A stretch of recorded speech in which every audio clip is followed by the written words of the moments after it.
Dzulqarnain sampai di antara dua gunung. Didapatinya di belakang kedua gunung itu ada sebuah kaum yang hampir-hampir Dzulqarnain tidak mampu memahami bahasa mereka. Jadi Raja Dzulqarnain ini satu di antara 4 raja yang menguasai dunia. Yang 2 mukmin dan 2 kafir. Adapun yang mukmin yang paling luas kekuasaannya siapa? Nabi Allah Sulaiman. Itu yang paling luas kekuasaannya. Karena kekuasaan Sulaiman bukan bagi bangsa manusia saja, bangsa jin pun dikuasai dia. Baru orang nomor 2 ya Dzulqarnain. Itulah raja yang mukmin, yang beriman kepada Allah, yang sebagian besar dunia dikuasainya. Baru setelah itu yang 2 kafir, Namrud dan Bukhtun Nasr. Lah Dzulqarnain ini menurut riwayat Abdullah ibn Abbas radhiyallahu anhuma keliling dunia sampai menghabiskan waktu 500 tahun lamanya. Sampai suatu ketika Dzulqarnain ini mengarah ke sebuah arah, maka dia kemudian sampai di antara 2 gunung. Lah di balik 2 gunung itu ada sebuah kaum. Masalahnya kaum itu tidak bisa diajak bicara. Kalaupun mereka bisa diajak bicara, Dzulqarnain tidak paham maksudnya. Karena Dzulqarnain baru sampai di tempat itu. Tetapi bagaimanapun Allah subhanahu wa ta'ala berikan kemampuan kepada Dzulqarnain itu, thumma atba'a sababa. Jadi Dzulqarnain itu diberikan oleh Allah kemampuan untuk memahami apa yang menjadi sulit bagi dia menjadi mudah. Akhirnya diriwayatkan Dzulqarnain mempersiapkan 10 penerjemah. Yang satu penerjemah ke penerjemah yang lainnya itu beda bahasa. Jadi kaum yang tidak bisa dipahami bahasanya ini kemudian bicara kepada penerjemah pertama dengan bahasa lain. Penerjemah pertama, kedua menggunakan bahasa lain lagi. Penerjemah kedua, ketiga menggunakan bahasa lain lagi. Sampai 10 bahasa untuk menerjemahkan keinginan kaum di balik 2 gunung itu. Setelah 10 bahasa, Dzulqarnain baru paham. Oh, maksudnya apa? Apa maksudnya keinginan mereka? Itu digambarkan dalam Al-Quran.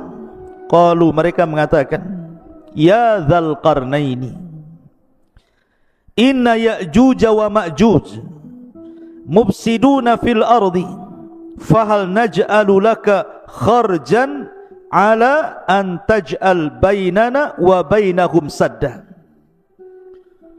Mereka mengatakan, ya Dzulqarnain, sesungguhnya ada sebuah kaum namanya Ya'juj dan juga Ma'juj. Mereka adalah makhluk perusak di bumi.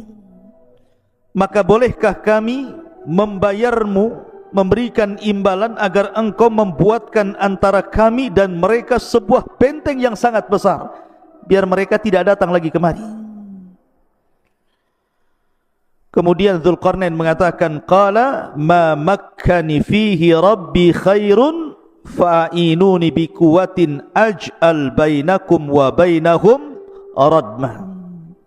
Maka Dzulqarnain berkata, apa yang telah Allah anugerahkan kepadaku jauh lebih baik dibandingkan imbalan kalian. Akan tetapi bantulah aku dengan kekuatan agar aku dapat membuatkan untuk kalian sebuah benteng yang bisa menghalangi kalian dengan mereka. Lihat bagaimana Dzulqarnain membuat benteng di sini. Allah katakan, atuni zubural hadid, datangkan kepadaku potongan-potongan besi. Hatta idza sawa bainas sadafaini, hingga ketika potongan-potongan besi itu telah terpasang sama rata dengan puncak gunung itu. Jadi besi itu ditancap-tancapkan seperti pagar begitu, sampai tingginya sama dengan gunung itu. Kemudian kata Dzulqarnain, qala khfuhu hatta idza ja'alahu naran qala atuni ufrig alaihi qatran famastata'u an yadharu wa mastata'u lahu nakbah. Maka Dzulqarnain berkata, tiupkanlah hingga ketika besi itu sudah menjadi merah karena terbakar api. Maka dia mengatakan, berilah aku agar kutuangkan ke atas besi itu tembaga yang sangat mendidih, maka mereka Ya'juj dan Ma'juj tidak dapat mendakinya dan tidak dapat pula melubanginya. Menunjukkan bahwa ini kekuatan yang Allah subhanahu wa ta'ala anugerahkan kepada Dzulqarnain. Dari sini terjadi perselisihan ulama. Apakah Dzulqarnain itu seorang nabi ataukah bukan? Bagi yang mengatakan bahwa Dzulqarnain seorang nabi, berarti mukjizatnya mampu membentuk sebuah benteng yang menghalangi antara Ya'juj dan Ma'juj dengan kaum yang tidak bisa dipahami bahasanya itu. Tetapi bagi yang mengatakan bahwa Dzulqarnain bukan nabi, itu hanya karamah saja. Allah anugerahkan kepada Dzulqarnain karena keajaiban dunia itu tidak lepas dari 3 perkara: mukjizat, karamah dan sihir. Mukjizat bagi para nabi, karamah bagi para wali, dan sihir bagi para dukun. Yang ingin saya kisahkan bukan kisah Dzulqarnain, tetapi yang saya ingin kisahkan malam ini tentang siapa Ya'juj dan Ma'juj itu. Baik, di dalam hadis Nabi SAW mengatakan, lan taquma as-sa'ah hatta yakuna qablaha asyra ayatin tulu'us syamsi min maghribiha wa khurujud dabbati wa khuruju Ya'juj wa Ma'juj.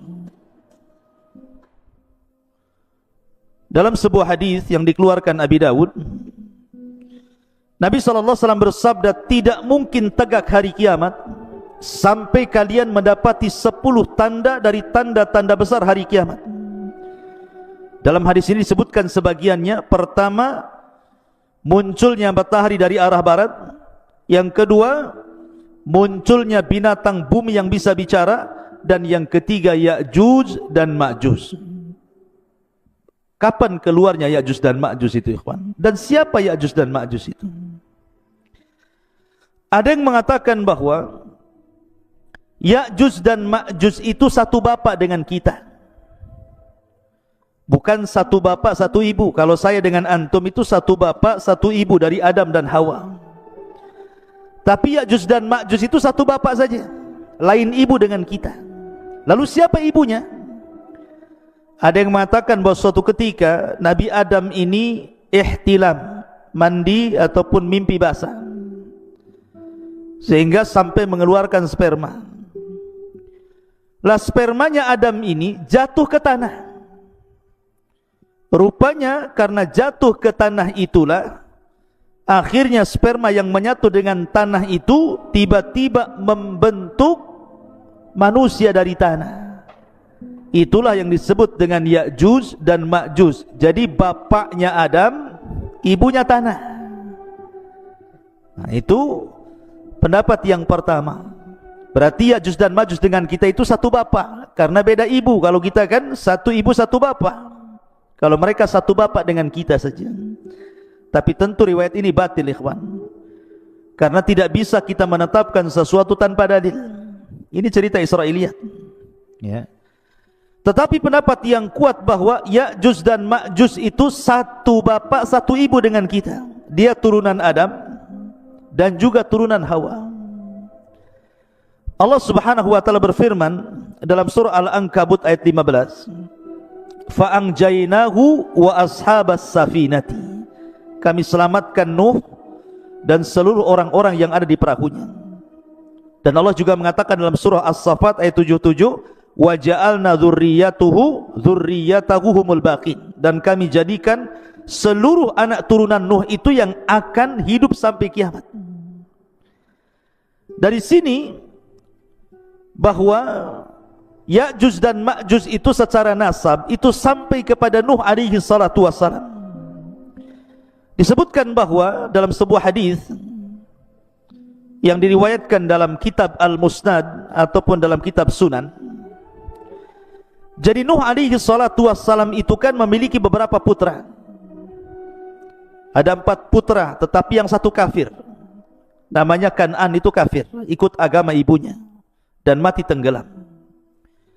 Adapun yang tersisa adalah Syam, kemudian Ham, kemudian Yafis. Itu 3 putra Nuh yang masih hidup kala itu, yang ada di perahu Nuh itu. Pertama Syam, kemudian Ham, kemudian Yafis. Adapun Syam itu disebut Abul Arab, bapaknya orang-orang Arab. Jadi seluruh orang Arab itu turunan Syam. Adapun Ham maka disebut Abu Sudan. Orang-orang Sudan, orang-orang berkulit hitam itu bapaknya siapa? Ham. Adapun Yafis itu Abu Turk, bapaknya orang-orang Turku. Bukan Turki, bukan. Turuk itu adalah sebuah bangsa yang kemudian terdiri daripada beberapa bangsa-bangsa, dan itu diisyaratkan ke bangsa Asia kayak kita ini, itu turunan Yafis namanya. Jadi Turuk itu banyak kabilah-kabilah. Lah salah satu kabilah Turuk itu adalah Ya'juj dan Ma'juj. Jadi Ya'juj dan Ma'juj itu turunan daripada Yafis, dan Yafis ini putra Nuh alaihi salatu wassalam, dan nasab Nuh sampai kepada Adam alaihi salatu wassalam. Dari sini jelaslah bahwa Ya'juj dan Ma'juj itu manusia sama dengan kita. Dia bukan makhluk yang menyeramkan, bukan monster, bukan apa, bukan, sama dengan kita manusia, turunan Yafis ibn Nuh alaihi salatu wassalam. Ma'asyiral muslimin yang dimuliakan Allah Subhanahu wa taala. Bicara tentang Ya'juj dan Ma'juj tentu juga tidak lepas daripada bicara tentang Dzulqarnain tadi. Karena bagaimanapun yang memenjarakan Ya'juj dan Ma'juj itu Dzulqarnain. Sedikit saya akan jelaskan secara singkat tentang Dzulqarnain biar antum paham. Dzulqarnain ini ikhwan adalah seorang raja yang menguasai dunia. Tadi saya katakan perselisihan ulama tentang Dzulqarnain, apakah dia nabi ataukah dia bukan, bahkan ada yang mengatakan dia malaikat. Tapi pendapat ini tidak benar. Dzulqarnain manusia, tetapi diperselisihkan apakah dia nabi atau bukan, dan yang rajih dia bukan nabi. Dan Dzulqarnain itu hidup di zaman Ibrahim. Ingat, Dzulqarnain hidup di zaman Nabi Ibrahim alaihi salatu wassalam. Bahkan dikatakan oleh Ibnu Utsaimin rahimahullahu taala bahwa Dzulqarnain pernah tawaf bersama Ibrahim, dan dialah yang menjadikan Dzulqarnain itu masuk Islam. Jadi yang mendakwahkan dakwah tauhid kepada Dzulqarnain itu Nabi Ibrahim, sampai akhirnya Dzulqarnain masuk Islam, kemudian menjadi raja dunia, dan dia pernah tawaf bersama Nabi Ibrahim alaihi salatu wassalam. Ada yang mengatakan bahwa Dzulqarnain adalah Iskandar Yunan, atau disebut dengan Iskandar Al-Maqduni. Ini tidak benar. Memang Iskandar Yunan atau Iskandar Al-Maqduni yang dia punya guru namanya Aristoteles. Antum pernah dengar Aristoteles itu pendiri pemahaman filosof. Ya, kalau disebut dengan filosof Yunan itu artinya didirikan oleh Aristoteles. Nah, itu nanti ada murid-muridnya Plato dan yang lainnya. Ya, lah Aristoteles ini seorang Yunan, dialah yang kemudian menjadi guru besarnya Iskandar Al-Maqdun, atau disebut dengan Iskandar Al-Yunan. Memang di zaman itu Iskandar Al-Yunan Al-Maqdum itu menguasai dunia. Jadi banyak, setelah dia mengalahkan Persia, Romawi, dan banyak bangsa-bangsa dikalahkan, sehingga orang menganggapnya dia Dzulqarnain karena menguasai barat dan timur, utara dan selatan. Sehingga sebagian orang mengatakan bahwa Dzulqarnain adalah Iskandar Al-Maqdun yang dididik oleh Aristoteles tadi, dan seorang filosof Yunan. Tidak benar. Kenapa tidak benar? Pertama, dari segi zaman sudah berbeda. Dzulqarnain itu di zaman Nabi Ibrahim, sementara Aristoteles ini jauh, ya, jauh dibandingkan di zaman Nabi Ibrahim. Dia berabad-abad, dari mana nggak ketemu. Yang kedua, Dzulqarnain ini seorang muslim, orang yang bertauhid kepada Allah Azza wa Jalla, sementara Al-Iskandar Al-Makdun atau Yunan itu kafir, sehingga nggak ketemu. Dari segi agama saja tidak ketemu. Maka Dzulqarnain ya Dzulqarnain, orangnya lain. Kemudian Iskandar Al-Yunan atau Al-Makdun ya Iskandar Al-Makdun, lain lagi. Maka jangan disamakan, itu dua orang yang berbeda. Intinya bahwa Dzulqarnain adalah seorang raja, seorang muslim, masuk Islam di tangan Nabi Ibrahim alaihi salatu wassalam, kemudian menjadi raja dan menguasai dunia. Lah di zamannya inilah Ya'juj dan Ma'juj kemudian dibenteng oleh dia sehingga tidak bisa keluar. Adapun tentang sifat Ya'juj dan Ma'juj itu, bagaimana bentuknya sebenarnya? Ibnu Hajar rahimahullahu ta'ala menyebutkan beberapa pendapat para ulama tentang bentuk fisiknya Ya'juj dan Ma'juj itu. Kata beliau bahwa ada sebagian orang mengatakan bahwa Ya'juj dan Ma'juj itu badannya seperti syajaratil aruz, seperti pohon aruz. Pohon aruz itu berada di Syam atau tepatnya di Lubnan sana, di Libanon. Itu banyak pohon aruz, itu tinggi sekali, ya. Jadi pohon aruz itu sangat tinggi sekali, sampai dijelaskan tingginya itu ishruna wa mi'ata dhirah, 120 hasta. Satu hasta segini. Kalau 120 hasta, kalau 120 bagi 2 berapa? 60. Berarti 60 meter. Karena satu hasta itu setengah meter. Berarti tingginya Ya'juj dan Ma'juj itu 60 meter. Masjid ini saja baru 10 meter. Berarti 6 kali tingginya masjid ini. Berarti tinggi sekali Ya'juj dan Ma'juj itu. Raksasa kan begitu ya. Ini satu pendapat. Jadi Ya'juj dan Ma'juj itu setinggi itu karena dimisalkan dengan pohon aruz yang ada di Syam, di Lubnan sana. Ini satu pendapat. Pendapat yang kedua bahwa Ya'juj dan Ma'juj itu simfun arba'atu adru fi arba'ati adru.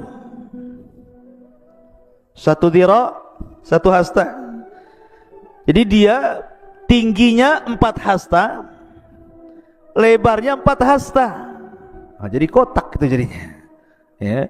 Jadi bentuk Ya'juj dan Ma'juj itu 2 meter tingginya, kemudian panjangnya juga 2 meter, lebarnya 2 meter, tingginya 2 meter. Jadi kayak kardus jadinya, ya. Jadi itu ada juga yang mengatakan Ya'juj dan Ma'juj itu seperti itu.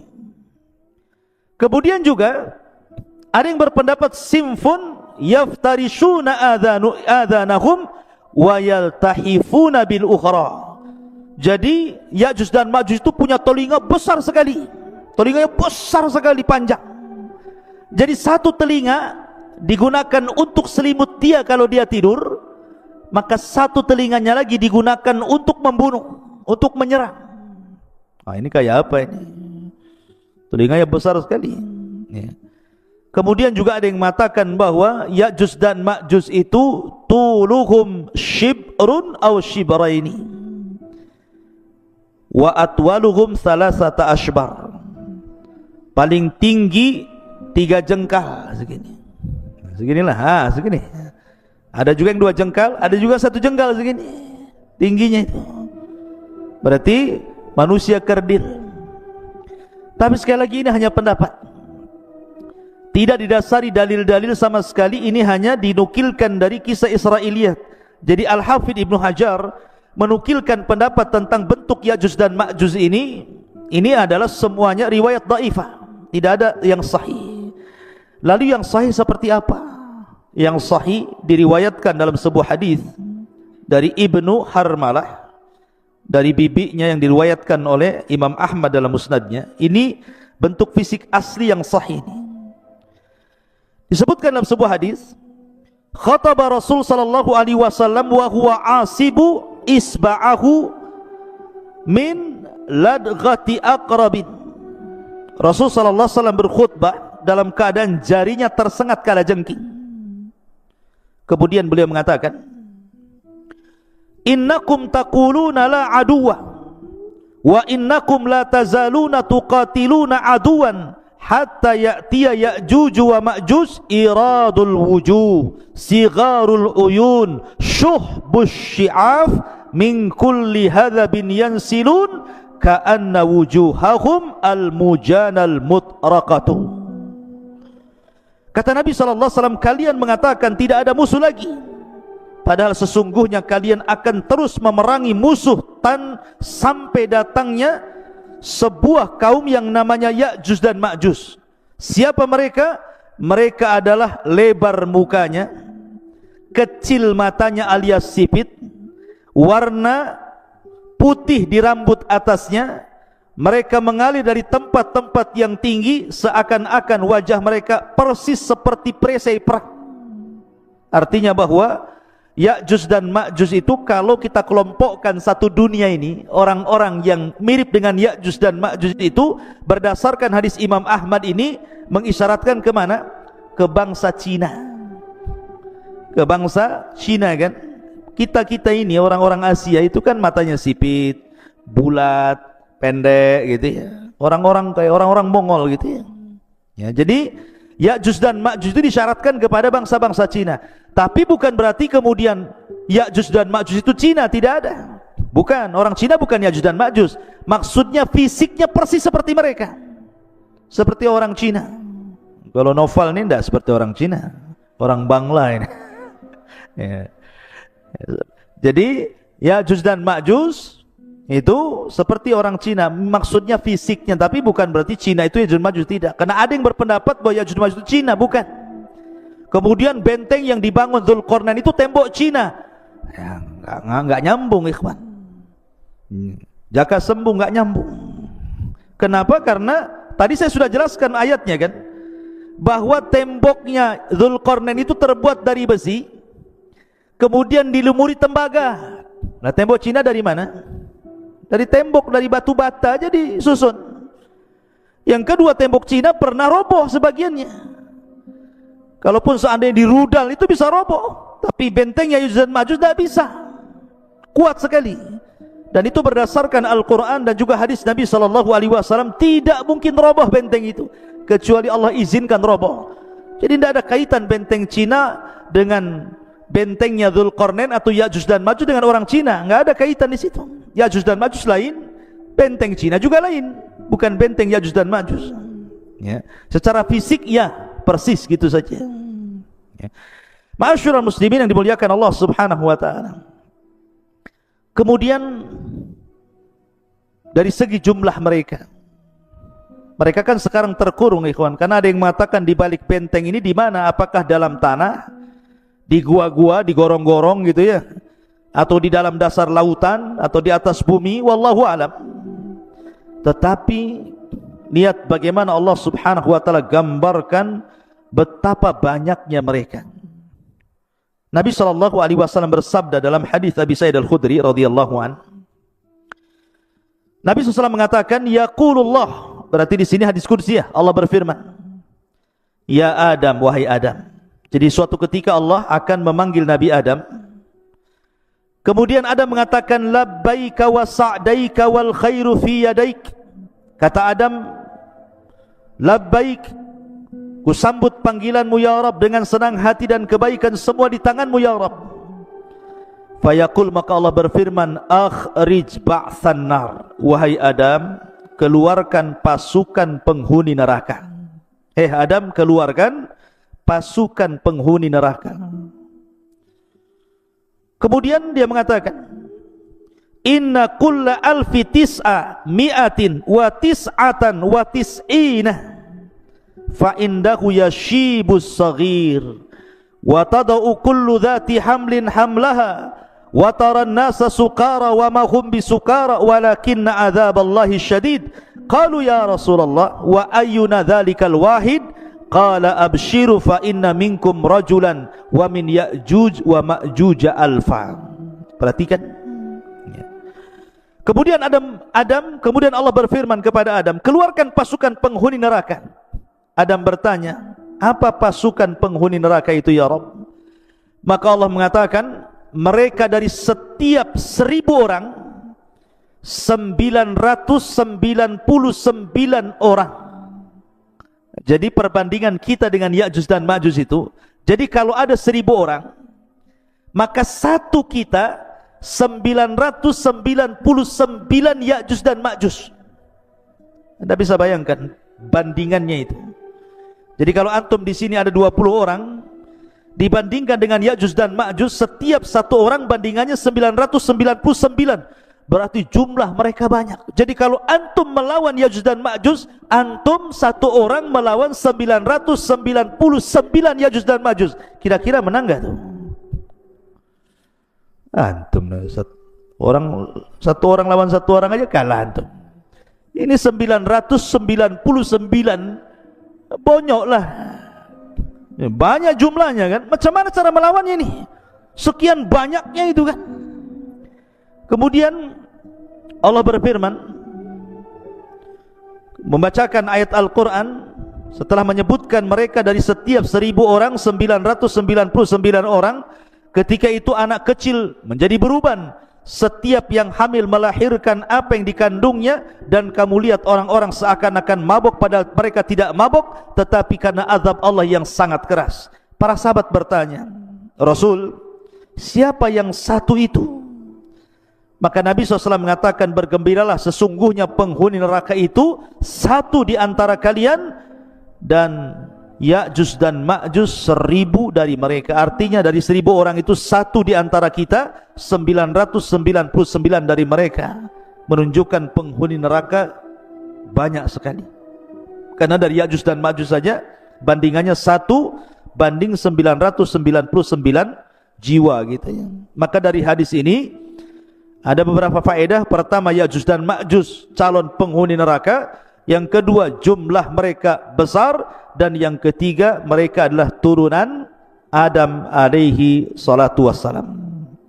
Ada hadis, tetapi memang dilemahkan sebagian para ulama, yang mengatakan bahwa Ya'juj dan Ma'juj itu, jelaskan, Ya'juj ummatun wa Ma'juj ummatun, kullu ummatin arba'atu alafin ummah, la yamutur rajulu minhum hatta yang dura ila alfi dzakarin min sulbihi kulluhum qad hamala silah. Jadi ada hadis yang mengatakan satu orang Ya'juj dan Ma'juj itu tidak akan mati. Tidak akan mati sampai dia melahirkan anak cucunya, sampai jumlah mereka itu 1000 orang. Baru mereka mati. Jadi kalau Ya'juj dan Ma'juj ini mati, pasti sudah memiliki anak cucu dan jumlahnya 1000 orang, dan mereka sudah siap berperang dengan senjata mereka. Tapi hadis ini lemah ya. Tapi masyhur dalam kisah-kisah Ya'juj dan Ma'juj kalau dijelaskan oleh para ulama. Taib, sekarang pertanyaannya, ada di mana Ya'juj dan Ma'juj itu sebenarnya? Karena di masa Khalifah Abbasiyah, di masa Khalifah Abbasiyah ketika itu yang memimpin siapa? Al-Wathiq. Jadi para khalifah di zaman itu berusaha mencari-cari tahu di mana sih letak Ya'juj dan Ma'juj itu, ada di mana sebenarnya? Ada di hutan Jabal Uhud kah? Ada di mana kah? Kita tidak tahu. Tapi yang jelas bahwa khalifah-khalifah di zaman dulu itu berusaha mencari tempat di mana Ya'juj dan Ma'juj itu. Lah salah satunya Khalifah Abbasiyah Al-Wathiq mengirim sebuah pasukan besar, kemudian mereka berjalan dari negeri ke negeri, dari daerah ke daerah, dari desa ke desa, dari lembah ke lembah, dari bukit ke bukit, padang pasir ke padang pasir, sampai akhirnya mereka sampai di sebuah benteng yang sangat kokoh. Dan itu disebutkan oleh Imam Ibnu Katsir dalam kitabnya. Jadi pasukan Al-Wathiq Khalifah Abbas ini berhasil menemukan benteng itu. Benteng itu sangat kokoh sekali. Karena ketika itu Khalifah Al-Wathiq bermimpi bahwa terjadi keretakan benteng itu dalam mimpinya. Makanya dia kirim pasukan untuk mencari benteng itu, dan ketemu. Rupanya benteng yang sangat kokoh sekali, yang sangat tinggi sekali, yang tidak bisa diretakkan sama sekali. Akhirnya kemudian mereka pun menyisihkan pasukan mereka untuk menjaga benteng itu, kemudian pulang. Memang kisah ini Ibnu Katsir tidak menyebutkan sanadnya, tetapi beliau menyebutkan seperti itu. Cuman letaknya di mana masalahnya? Ya. Lah dari sini ikhwatu fiddin muliakan Allah Azza wa Jalla, sebagian ulama mengatakan bahwa Ya'juj dan Ma'juj itu terletak di antara dua lautan yang disebut dengan lautan Aswad, lautan hitam, dan lautan Qazwin. Namanya lautan Qazwin dan lautan hitam, di tengah-tengahnya.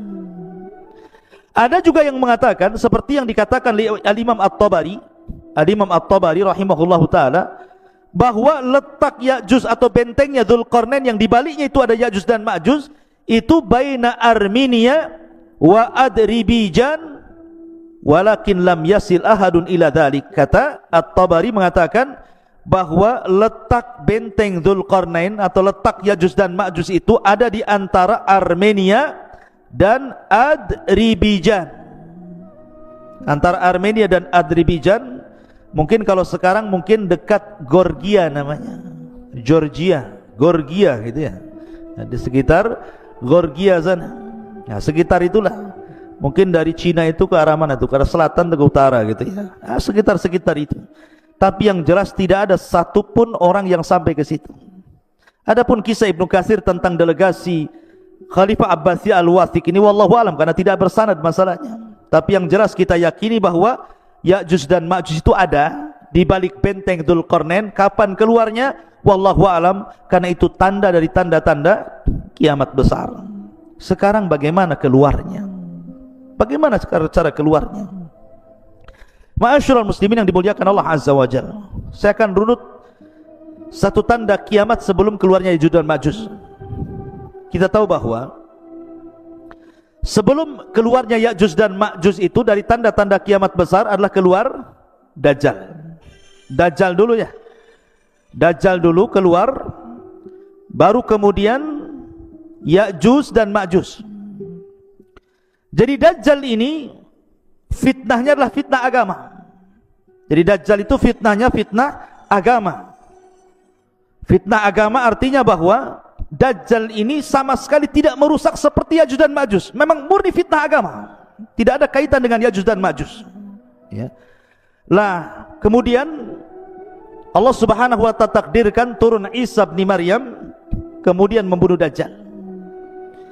Lah ketika Isa bin Maryam telah membunuh Dajjal inilah, baru kemudian muncul Ya'juj dan Ma'juj. Lah ketika itu Allah subhanahu wa ta'ala memerintahkan Isa untuk sembunyi, karena kalau melawan tidak akan sanggup. Karena Rasul yang mengatakan kaum ini tidak bisa diperangi, bukan tidak bisa dibunuh, tidak bisa diperangi karena jumlahnya banyak masalahnya. Tadi saya katakan kalau antum melawan Ya'juj dan Ma'juj, berarti satu dari antum melawan 999.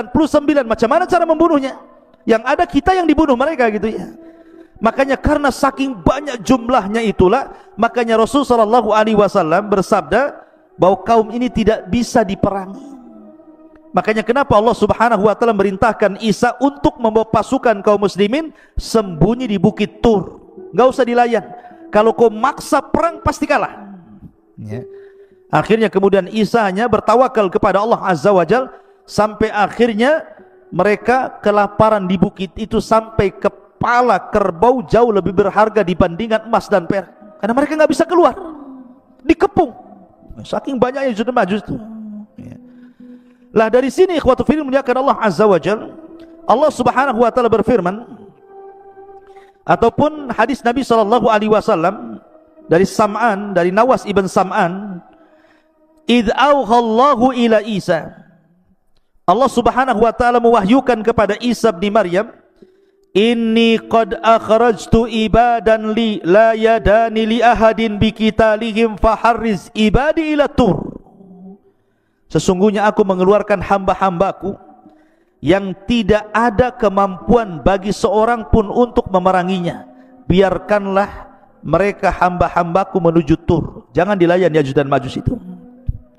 Wa yab'atsullahu Ya'juj wa Ma'juj wa hum min kulli hadabin yansirun. Maka Allah subhanahu wa ta'ala mengeluarkan Ya'juj dan Ma'juj mereka mengalir dari setiap ketinggian seperti bah api saking banyaknya. Fayamurru wa awailuhum ala buhairatit tabariyah fayashrabun ma fiha wa yamurru akhiruhum fayaquluna laqad kana bihadhihi marratan ma. Kemudian mereka melewati danau Tabariyah. Jadi satu kloter Yajuj dan Majuj yang baru keluar dari benteng itu sampai di danau Tabariyah. Lah benteng Yajuj dan Majuj itu kan sudah retak tuh. Rasulullah SAW di zamannya saja ada bolongan seperti ini bentengnya. Jadi musuh itu bisa ngeker tuh dari dalam tuh. Jadi apa yang di luar dikeker gitu ya, tapi tidak bisa keluar. Jadi kelompok yang pertama keluar itu mereka melintasi sebuah danau yang disebut dengan Danau Tiberias, Danau Tabariyah dalam bahasa Arab, dalam bahasa kita Tiberias itu. Mereka minum sampai kering, tidak ada sisa air itu, padahal baru sedikit itu yang keluar. Kemudian kloter yang kedua datang dan mengatakan, sungguh dulu di sini banyak airnya, kenapa kemana air ini? Padahal sudah diminum oleh kloter pertama. Saking banyaknya, bayangkan, minum pun semuanya diminum dia. Lewat danau diminum dia, lewat got diminum dia, semua diminum dia. Karena mereka nggak pernah melihat air seperti itu kan, mereka terbenteng dalam benteng. Kemudian qalu, aduh, Bang Karim ini ganggu saja nih. Qalu, mereka mengatakan, ya dzal qarnaini inna ya'juj wa ma'juj mufsiduna fil ardi fahal naj'alu laka kharajan ala an taj'al bainana wa bainahum sadda. Kemudian Dzulqarnain mengatakan, sesungguhnya Ya'juj dan Ma'juj mereka perusak di permukaan bumi. Jadi ikhwan, ketika Ya'juj dan Ma'juj keluar itu, Ya'juj dan Ma'juj itu fitnahnya berbeda dengan Dajjal. Kalau Dajjal itu kan fitnah agama, kamu kalau ikut saya senangkan, tapi kalau tidak ikut saya bunuh kau, bahasanya seperti itu. Ataupun mungkin fitnah yang lain, fitnah dabatul ar gitu ya, fitnah binatang yang melata dari perut bumi, tugasnya stempel saja, mukmin kafir gitu. Tapi Ya'juj dan Ma'juj ini memang asli merusak, tidak ada hubung kait dengan agama. Pokoknya keluar saja, dia dibantainya semua orang yang di luarasnya. Lihat pohon ditebang, lihat bangunan dirobohkan, lihat air disedot airnya, lihat lautan habis dimakannya. Pokoknya semua yang ada di depannya dihancurkan dan tidak dibangun lagi. Jadi tugasnya yang merusak saja. Semua dirusak, hutan dirusak, bangunan dirusak, orang dibantai. Bahkan ada yang mengatakan bahwa kalau dia membunuh di luarasnya, bukan hanya dibunuh, dimakan bangkainya. Jadi mereka itu kanibal, memakan. Bahkan sesama mereka pun mereka memakan. Bagi mamanya Ya'juj dan Ma'juj meninggal, salah satu di antara mereka dimakan jasadnya. Sampai seperti itu gitu ya kerusakannya.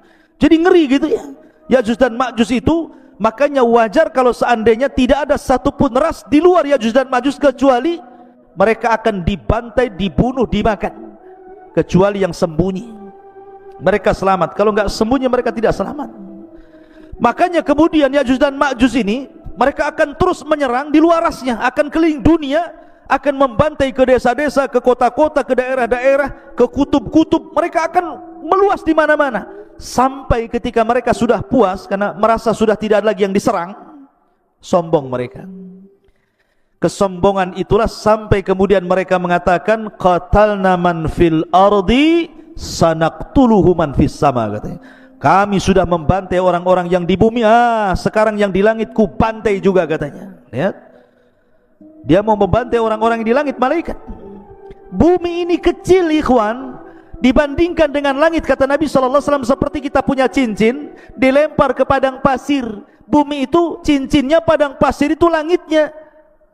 Apalagi panah tombak kecil-kecil lagi kan gitu ya. Kemudian dilemparkan ke bumi, macam mana coba? Cincin dilempar ke padang pasir. Lah bumi ini cincinnya, langit di padang pasirnya. Kemudian mereka melempar tombak, melempar tanah ke langit, panah-panah ke langit. Kemudian mereka ditipu oleh Allah. Wa yakiduna kaida. Tiba-tiba Allah sedot itu panah sama tombak itu sampai keluar jalur awan, sampai gak kelihatan ya. Kemudian setelah tombak dan panah mereka itu menembus awan-awan, Tiba-tiba kemudian dibalikan lagi sama Allah. Dan Allah subhanahu wa ta'ala kemudian lumuri di ujung-ujungnya itu darah-darah, seolah-olah mereka sudah membunuh orang-orang yang ada di langit, padahal tidak ada satu makhluk yang terkena tembakan itu. Allah hendak menipu daya mereka sehingga mereka makin sombong. Sekarang mana lagi, di langit sudah kami bunuh, di bumi sudah kami bunuh, mana lagi katanya. Sombongnya mereka. Dari itulah maka akhirnya Allah subhanahu wa ta'ala, al-jaza'u min jinsil amal, mulai Allah membalas perbuatan mereka. Masyarul muslimin yang dimuliakan Allah subhanahu wa ta'ala, lah Yajuj dan Ma'juj ini sebenarnya mereka susah keluar sebenarnya. Setiap hari itu mereka sampai hari ini mereka hendak keluar melobangi. Jadi kalau sudah lubang kemudian matahari mulai terbit, maka matahari mulai terbenam, maka mereka kemudian pulang lagi. Begitu setiap hari, ya. Ketika mereka datang lagi, rupanya lubang yang kemarin sudah tertutup lagi. Sampai akhirnya di akhir zaman, kata Nabi SAW, pimpinan mereka Yajuj dan Ma'juj mengatakan kepada anak buahnya, "Ghadan nahfiru insyaallah." Besok, katanya Yajuj dan Ma'juj, pemimpinnya mengatakan, kita akan gali lagi lubang ini insya Allah. Setelah diilhamkan pemimpinnya mengucapkan insya Allah, maka tiba-tiba lubang itu tidak kembali lagi, tetap lubang. Akhirnya digali sampai mereka bisa menembus di luar benteng. Dari situ Allah mengatakan min kulli hadabin yansilun, keluar semua dari lubang itu, kemudian membantai, membunuh di luarasnya. Masyarul muslimin yang dimuliakan Allah azza wa jalla. Lalu bagaimana akhir perjalanan Yajuj dan Ma'juj itu? Jadi ketika Yajuj dan Ma'juj itu sudah membantai semua di luar rasnya, manusia-manusia di luar rasnya, kecuali yang selamat ya, tadi Isa dan para pengikutnya yang ada di Bukit Tur, dan orang-orang yang sembunyi entah di mana, entah berantah, yang penting mereka selamat. Maka Isa melihat kerusakan itu kemudian berdoa kepada Allah agar Allah menghancurkan mereka. Dari sini Allah subhanahu wa ta'ala kemudian mengutus apa? Naghaf. Apa Naghaf? Naghaf itu semacam ulat. Lihat bagaimana kalau Allah menghancurkan sebuah kaum, tidak perlu ngirim buaya, apalagi buaya darat, ya. Jadi cukup dikirim ulat saja, tidak perlu mengirim harimau, cukup ulat. Jadi ketika Yajuj dan Ma'juj itu sedang tertidur, semuanya tertidur, istirahat, tiba-tiba Allah kirim ulat banyak sekali, di mana-mana ada ulat. Rupanya ulat itu berjalan ke belakang sampai di tengkuknya. Tiba-tiba Allah subhanahu wa ta'ala jadikan ujung mulut ulat itu menembus tengkuk Yajuj dan Ma'juj, masuk dari belakang, kemudian merusak isi badannya. Subhanallah, seperti listrik kalau antum cabut gardunya itu, apa yang terjadi? Bukan satu yang mati, satu batam mati. Kalau gardunya dicabut, satu batam mati. Artinya ketika satu Yajuj dan Ma'juj mati, semua mati. Bukan ini dulu mati, besok ini, minggu depan ini, enggak, ya. Jadi satu mati, mati semua. Subhanallah, coba bayangkan bagaimana Allah subhanahu wa ta'ala bisa mewafatkan Yajuj dan Ma'juj dalam satu waktu. Tidak harus menunggu hari ini, besok, bulan, dah. Satu mati semua. Subhanallah. Dan bangkainya Yajuj dan Ma'juj setiap satu bengkal ada, satu jengkal, karena jumlah mereka banyak. Sehingga Isa bin Maryam kebingungan ketika melihat jusas, bangkai-bangkai Yajuj dan Ma'juj yang berserakan di sana sini. Maka kemudian Isa pun berdoa kembali untuk Allah membersihkan mereka. Dikirimlah burung-burung unta, burung-burung besar seperti unta. Kemudian diangkatlah jasadnya. Dalam riwayat Musnad Imam Ahmad, dilempar ke lautan, entah berantah laut mana. Yang jelas bukan laut Batam sini, yang jelas laut mana. Sampai bersih bumi. Yang namanya bangkai dibuang, tetap masih ada sisanya. Maka Isa berdoa lagi agar betul-betul Allah subhanahu wa ta'ala membersihkan bumi. Maka Allah kirimkan hujan, sampai hujan ini membuat banjir, sehingga sisa-sisa Yajuj dan Ma'juj masuk ke sungai-sungai, masuk ke solokan, masuk ke laut-lautan. Akhirnya betul-betul bersih bumi. Allah kembalikan bumi seperti di zaman Adam. Pohonnya besar-besar, sampai pohon delima, satu buah, satu kampung bisa masuk ke cangkangnya. Bisa bayangkan, pohonnya besar, satu buah delima, itu kalau dibelah, satu kampung bisa masuk ke cangkangnya itu, sambil makan di dalam. Kalau delima sekarang segede gini, sudah kecut lagi kecil gini. Jadi nanti di akhir zaman itu delima itu ruman itu besar sekali, ya, bisa puluhan masuk di situ. Karena Allah suburkan kembali sebagaimana di zaman ketika awal bumi dihidupkan, subur.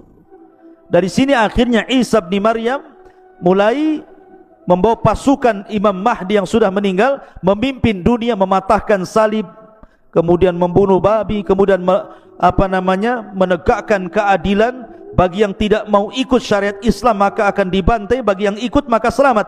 Sampai akhirnya Isa pun haji. Setelah haji kemudian Isa bin Maryam meninggal dunia. Hanya 7 tahun setelah itu Isa bin Maryam meninggal dunia. Nah, itu diantara kisah Ya'juj dan Ma'juj yang disebutkan dalam surah Al-Kahfi.